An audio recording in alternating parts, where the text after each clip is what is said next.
Bueno amigos, ha llegado el momento de la cultura, además con un vecino del barrio, aquí que estamos en el Círculo de Bellas Artes, en el centro de Madrid, pues ha venido a visitarnos Andrés Trapello, que es uno de los escritores que yo más admiro de Madrid y de España. Os cuento un poquito de su biografía para los que no lo conocéis también, que sois muy pocos. Familia de periodistas, poetas, amante de la lectura, y desde muy joven Andrés se tuvo que enfrentar a su familia, que a mí me lo contó en otra entrevista, pues de forma muy detallada, a ver si quiere entrar y nos cuenta algo más de esta casi pelea, ¿no? Esta lucha con una familia, fundamentalmente por temas ideológicos, que nos va a contar. Trabajó como redactor en Televisión Española hasta finales de los 70, luego como editor, director de varias revistas, hasta que llegó al momento de los grandes éxitos literarios, con novelas como El buque fantasma en 1992, El salón de los pasos perdidos, que con 24 volúmenes se ha convertido en su obra más conocida.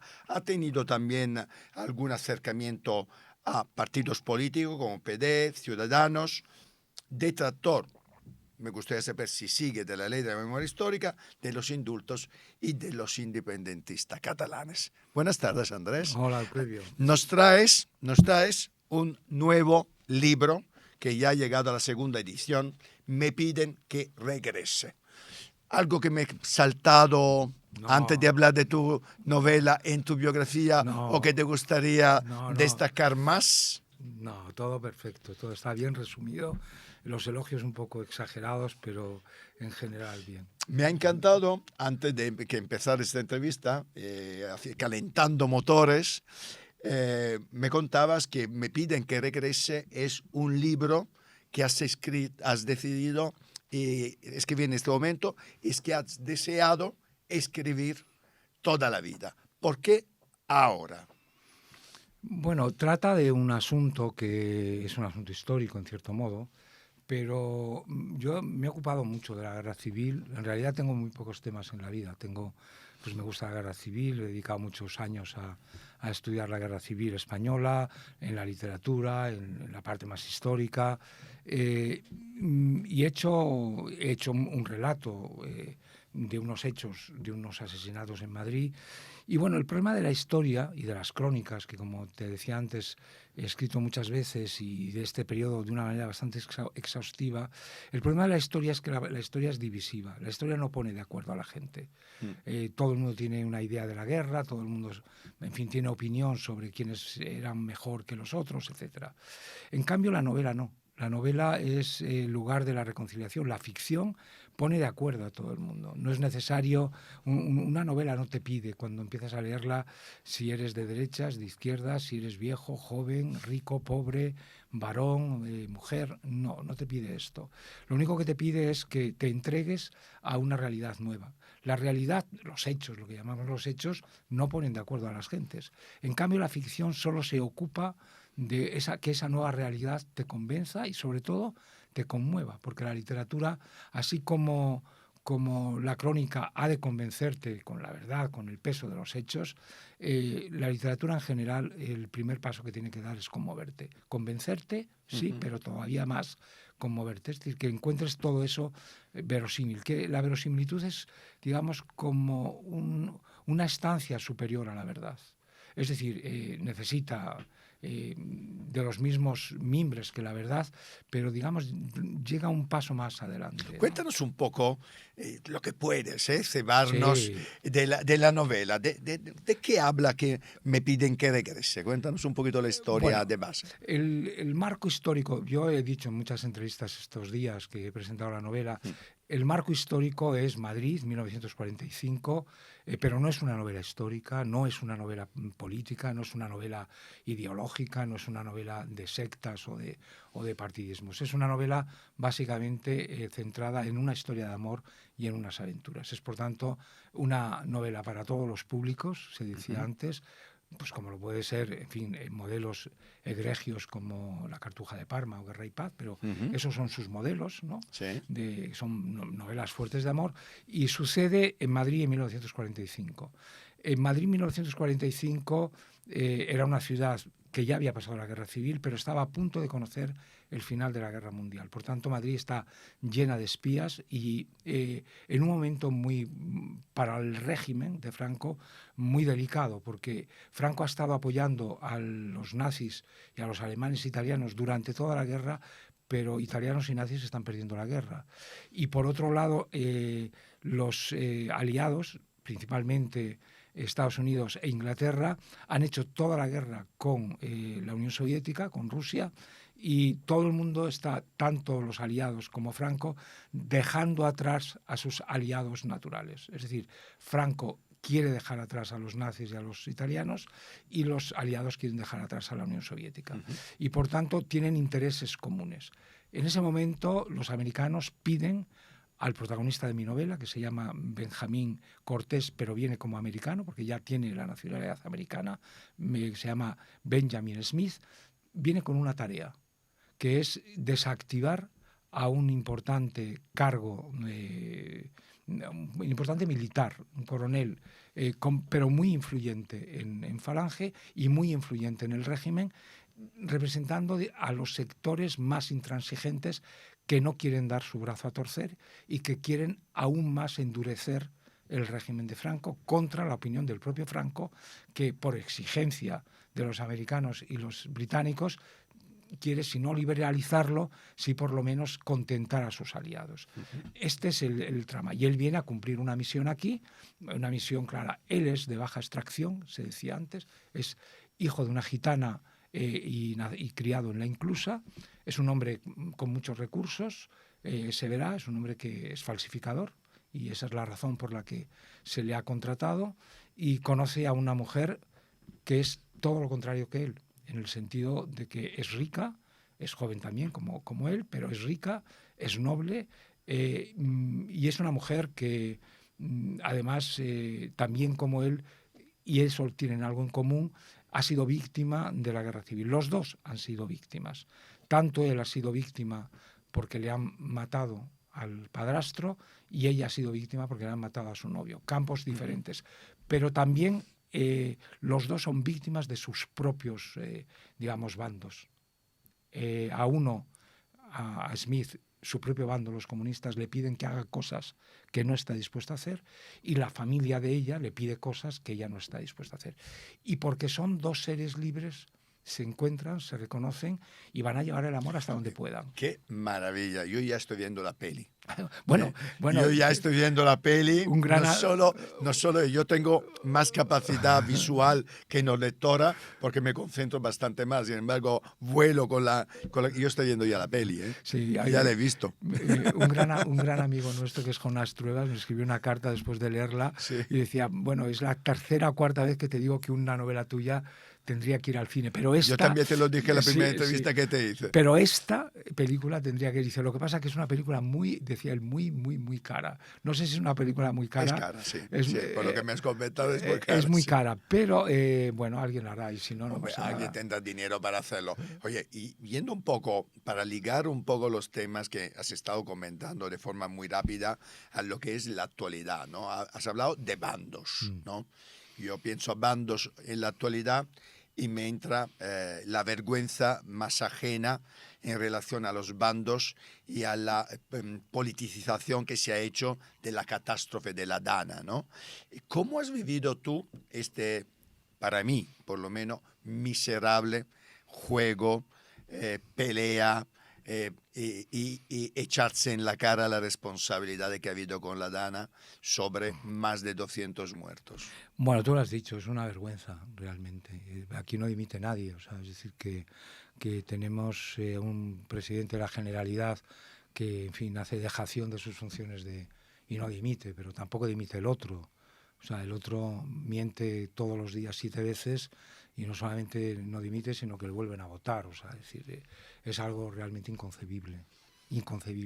Ahora, no son fenómenos comparables, es decir, que lo de Valencia es gravísimo, es tremendo, pero caray, lo de España también es tremendo ¿Qué foto me das de la España actual?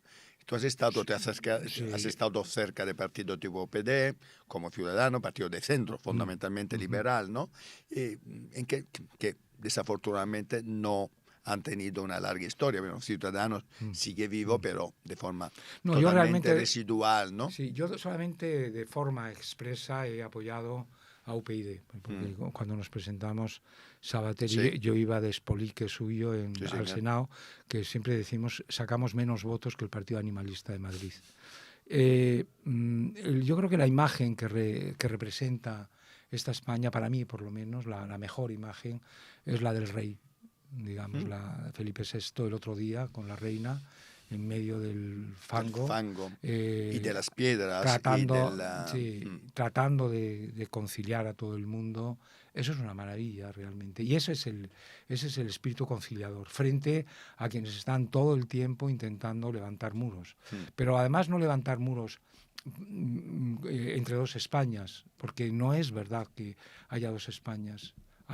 Esto es lo más terrible de, a mi modo de ver, de la comparación con el 36. En el 36 había dos minorías que, bueno, al final a punta de pistola arrastran a la inmensa mayoría de los españoles a un bando y otro, pero son dos minorías. Aquí yo creo que ni siquiera, de momento, hay dos minorías. Hay una minoría con el poder, pero que es una minoría, y una España enorme, gigantesca, que está a veces un tanto amorfa, porque bueno, nos han ido bien las cosas, sin ocuparnos mucho de la política ni de los problemas y dejando que los políticos lo resolvieran.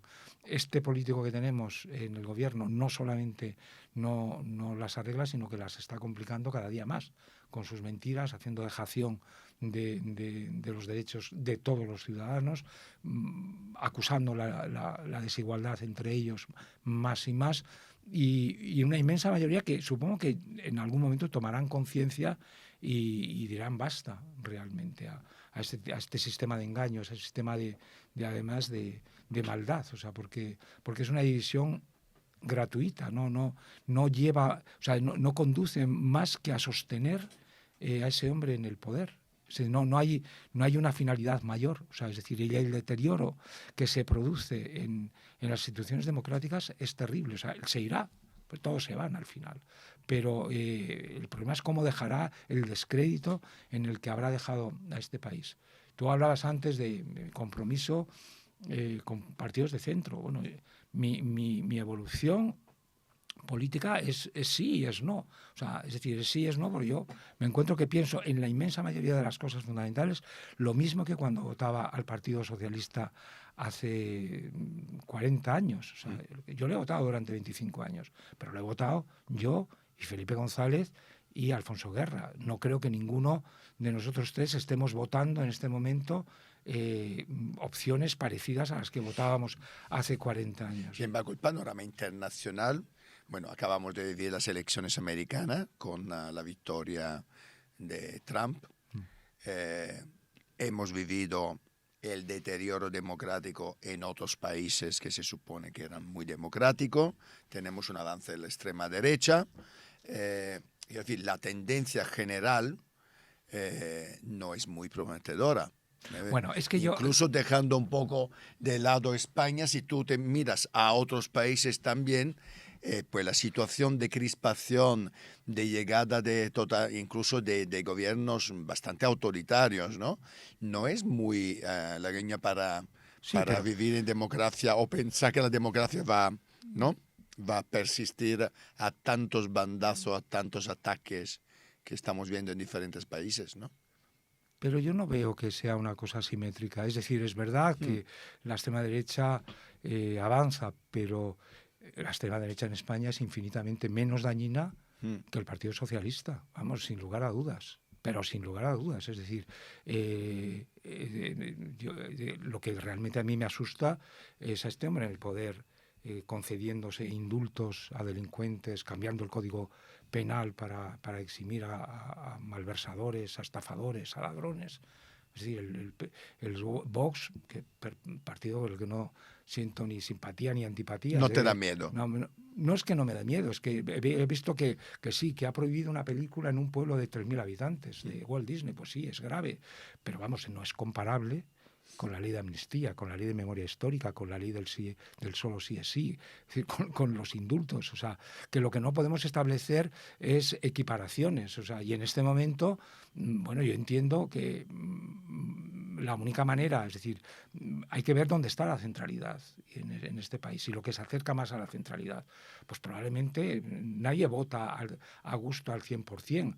Pero yo sé al 100% lo que no me gusta. Oye, ¿y por qué han fracasado los proyectos políticos como el donde estuviste involucrado como UPD? Porque creo que a veces tenemos mi punto de vista por lo menos, a veces tenemos una idea o un análisis un poco falta de autocrítica, ¿no? Y yo sabes que más que estar cerca de OPD, sí que lo estuve y conocí muy profundamente el proyecto Ciudadanos. Los dos fracasaron por diferentes razones, no tiene nada que ver un proyecto con el otro, pero la realidad es que dos proyectos, tú sabes que especialmente de Ciudadanos, en España creó una ilusión para muchísima gente de centro, progresista en lo social y liberal en lo económico, enorme. Yo todos los días me encuentro gente que critica lo que pasó con Rivera, los errores que cometió Rivera, la esperanza frustrada, etc. ¿Por qué al final han fracasado estos proyectos que representaban una parte supuestamente enorme de este país? Sé que es una pregunta muy amplia, bueno, no tenemos ni tiempo para contestar probablemente de forma profunda, pero habría que hacer, ¿no?, un análisis un poco de crítica y autocrítica, ¿no? Se ha hecho mucho, pero yo creo que el primer fracaso está en que si todos los que dicen que votaron o estuvieron al lado de Ciudadanos y de UPyD en su día hubieran estado de verdad, estos partidos no hubieran desaparecido. Es decir, al final... digamos, era frívola la culpa son de los votantes, obviamente que sí. Es decir, los votantes en un momento determinado, absolutamente. Fíjate que yo creo que en cambio no, en esto sí que creo que los líderes sí que han fracasado. Absolutamente. Los líderes pudieron cometer errores, etcétera. Sí, pero si hablamos de Rivera y del error de Rivera, pues finalmente, grosso modo, no estaba muy equivocado. Él habló de que había una banda y tenían un plan, y se ha demostrado que había una banda y tenían un plan. Que la escenificación del pacto con Sánchez no se hizo convenientemente, pero el primero que no quería un pacto con Ciudadanos era el propio Partido Socialista y, por supuesto, los socios comunistas no digamos los socios que han terminado siendo que era fundamentales. Inevitable desde tu punto de vista la debacle. Absolutamente. Del noviembre de lo que pasa que este hombre, Sánchez, es un hombre endemoniado, es decir, que es un hombre que engaña y que miente, las dos cosas. Entonces, a Rivera, mentirle no, porque Rivera no se dejó nunca engañar, o Inés Arrimadas, que es una política extraordinaria, o Rosa Díez, que, o sea, son gente muy inteligente. No se dejaron engañar, no se dejaron manipular, pero al final les hizo un poco la juja, o sea, y sobre todo a quien hizo la juja y el truco fue a todos los votantes de ese espacio de centro. Yo entiendo que tarde o temprano se restablecerá, que en este momento lo más importante desde mi punto de vista es sacar a todos estos del gobierno, no me cabe la menor duda, están de corrupción hasta las orejas. Todo el mundo está diciendo ya, ¿qué ocurriría en España si en vez de ser el PSOE el que estuviera, digamos, rodeado de corrupción como lo está, hubiera sido el PP? El PP dura en el gobierno 5 minutos. O sea, las calles estarían ardiendo. O sea, estaría todo un gran escándalo. El PP salió por corrupción, evidentemente, por una moción de censura. Sí, pero el problema está en que estos no quieren la alternancia en el poder. Ese es el gran error. A mí me gustará más o menos el PP. No es mi partido. Yo lo he votado coyunturalmente y si mañana hay otro proyecto, otro UPyD en marcha, probablemente yo acabaría en UPyD. pero no me cabe la menor duda. Oye, ¿y has pensado crear tú un proyecto? No, yo no. Yo no tengo ni ni condiciones ni visión política. Oye, ¿y te influye todo esto cuando has escrito este libro, ¿no? Tu No, último no, libro? no, ¿Te no. influye en algo No, lo que nada. vives en el día a día? No, No, porque es decir, la ficción, consigues aislarte. la ficción va por otro lado. Ajá. Al final lo que me ha gustado de la historia es la historia de amor, dar vida a dos personajes que son personajes admirables, en fin, porque son gente que es valiente, que es discreta, que se pone el mundo por montera, que además no son pretenciosos, son guapos, son jóvenes, tienen fuerza, no tienen miedo, son realmente arrolladores. Y en la política normalmente es todo lo contrario. Pero previo, para terminar lo que te decía antes, sí. O sea, a mí no es mi partido, pero entiendo que lo que hay que, digamos, lo que son las prioridades desde un punto de vista político las tengo muy claros. O sea, yo sé lo que creo que hace mal a este país y creo más o menos he decidido, como diría, he reconocido aquellos comportamientos, aquellas conductas que acaban dividiendo a la gente y que acaban contribuyendo al desprecio, al orden, a la crispación, al sectarismo. Eso sí lo reconozco. Y eso sí creo que tenemos la obligación de acabar con ello. Y mientras estén estos en el poder, esto irá a más. O sea, esto no me cabe la menor duda. Hoy estamos peor que hace 6 años, sin lugar a dudas. Y este es un sexenio negro, vamos, de libro. Y dime una cosa, volviendo un poco a la literatura, a la novela, a la cultura, ¿cómo es la salud de nuestra literatura actual? Tú eres un gran lector, además que un gran escritor. Leyendo un poco lo que se está escribiendo últimamente, ¿qué análisis hace?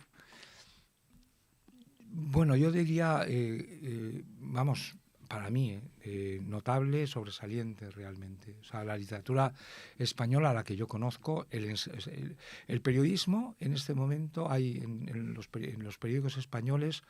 Mejor no leerlo. No, pero hay 15 o 20 personas cada día. O sea, yo cada día leo como mínimo 8 o 9 buenos artículos. O 10 artículos, sí. Oye, de opinión. Lees más artículos buenos de los que leo yo. Sí los hay. Y ya me pasarás tu ranking de tu listado. Hay buenos análisis, hay gente que sabe de política, gente que sabe de cultura, gente que escribe pues de política, pero también de filosofía. Es decir, los periódicos son en general... en fin, ya sabemos que unos están más al servicio de unas causas que de otras, eso es cierto, pero por otro lado también ha sido así casi siempre y lo que hay que saber es escoger. Y luego la novela, hay muy buenas novelas, realmente. Cada año hay 10 novelas que puedes leer y de las que te acuerdas al final de año diciendo buenas novelas. Y en poesía pasa lo mismo.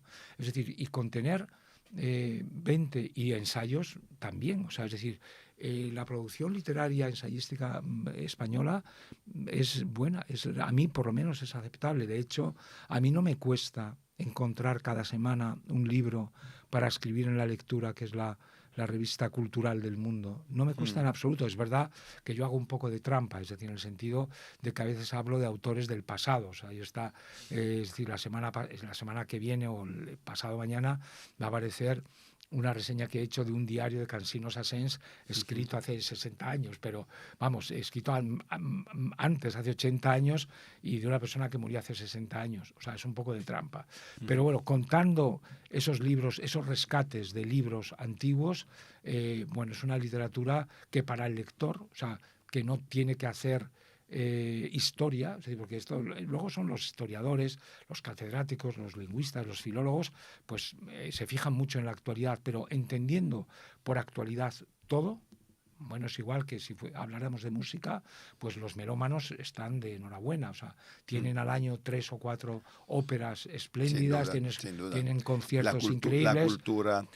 discos que se graban extraordinarios. El teatro también. El teatro exactamente igual. Salud. O sea, yo creo que culturalmente la oferta cultural es enorme, ¿no? Entonces, esa gente que viene con jeremiadas, las épocas pasadas de la cultura... Bueno, la nostalgia cultural. No, yo eso no lo comparto. Pues, Andrés, estás con tu minuto de oro, aquí tienes tu maravillosa novela, ahí tienes tu público, pues dile a tu público lo que te apetezca, para que vaya a comprar Bueno, no, tu libro, entre bueno, otras cosas. no, me encantaría que de este libro se vendieran 1 millón, 2 millones de ejemplares, pero no es lo importante, de verdad. Yo me gustaría que de este libro se leyeran, no sé cuántos ejemplares, pero es un libro que está escrito para todo el mundo. Que la gente de una idea, de otra, de cualquier condición, entre y se deje arrastrar por él. Los lectores que ha tenido hasta ahora me dicen que lo han leído en 1 o 2 o 3 sentadas como mucho. Para mí esa es la literatura, la que nos saca de donde estamos y la que nos conmueve. Conmover significa tomarnos en un sitio y llevarnos a otro, y en ese tránsito hacernos mejores. Entonces, esto es a lo que aspira esta historia de amor, esta historia de aventuras, con muchos homenajes a Baroja principalmente, pero también hay homenajes velados al espíritu cervantino. No es una novela que condene a nadie, no es una novela que vaya de moralista, el lector es el que va a decidir quién está bien, quién le gusta más, quién le gusta menos. Esto es lo que son las novelas, y en el momento que se cierra la última página, que digan, como me han dicho muchos hasta ahora, qué pena, se ha acabado, ya me he quedado sin lectura. Pues nos dejaremos atrapar. Muchas gracias, Andrés. Gracias a ti.